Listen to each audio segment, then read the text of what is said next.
नमस्कार। जय श्री महाकाल। मैं पंडित शेष नारायण आचार्य आप सभी को आने वाले 12 तारीख को वैशाख पूर्णमासी है। वैशाख पूर्णमासी का विशेष महत्व शास्त्र में आया है।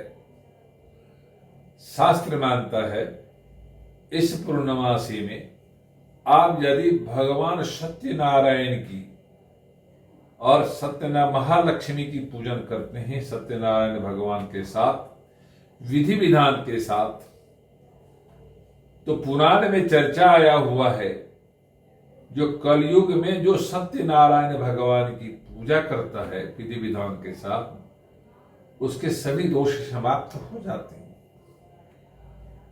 पूर्णमासी एक ऐसा महत्वदायी तिथि है जिसमें सारे दोष समाप्त करने की क्षमताएं मानी जाती है। पूर्णमासी एक ऐसा तिथि है जो सभी दोष को समाप्त करते हुए, सभी पाप को समाप्त करते हुए पुण्य का फल देने की ताकत रखती है।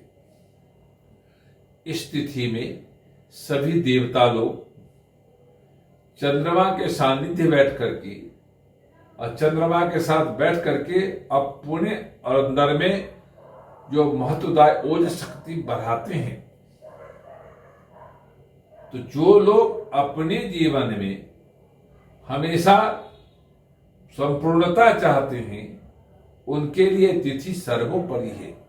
आपको मन में संकल्प करना पड़ेगा 12 मई को सुबह स्नान ध्यान करके, और हाथ में जल लेके मन में संकल्प करना पड़ेगा जो लक्ष्मी नारायण और सत्यनारायण भगवान की मैं विधि विधान के साथ पूजन पाठ करूंगा, पूजन अर्चन करूंगा, और विधि विधान के साथ उनको संपूर्णता के साथ मैं अपने देव पितरों को प्रसन्न करने के साथ साथ अपने परिवार को सुख समृद्धि के कामना के लिए ये पूजा पाठ मैं करूंगा। ऐसा मन में संकल्प करते हुए जल को आपको किसी अच्छे जो पौधा होता है उस पौधे के नीचे छोड़ देना चाहिए।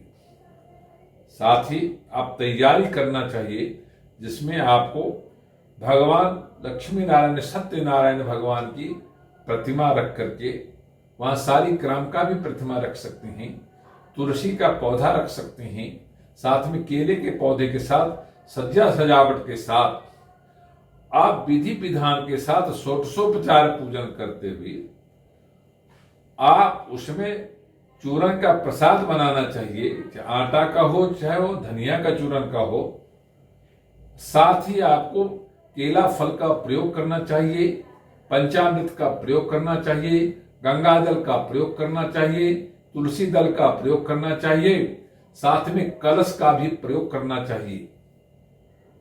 संपूर्ण विधि विधान के साथ पूजन करते हुए भगवान सत्यनारायण को जल से लेकर के, फूल चंदन से लेकर के, धूप दीप से लेकर के, फल पान प्रसाद से लेकर के सभी वस्तुओं को मन के साथ, मंत्र के साथ, विधि विधान के साथ आप उनको अर्पण करें, और अर्पण करते हुए सभी वस्तुओं में तुलसी दल का प्रयोग करें।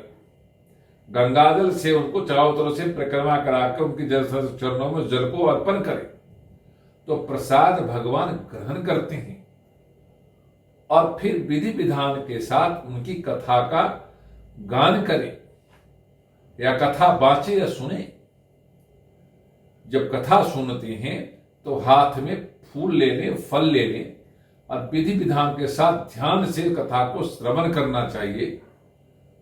अपने मंत्र मन में नमो भगवते वासुदेवाय नमः, लक्ष्मी नारायणाय नमः मंत्र का जाप करते हुए और कथा को श्रवण करना चाहिए।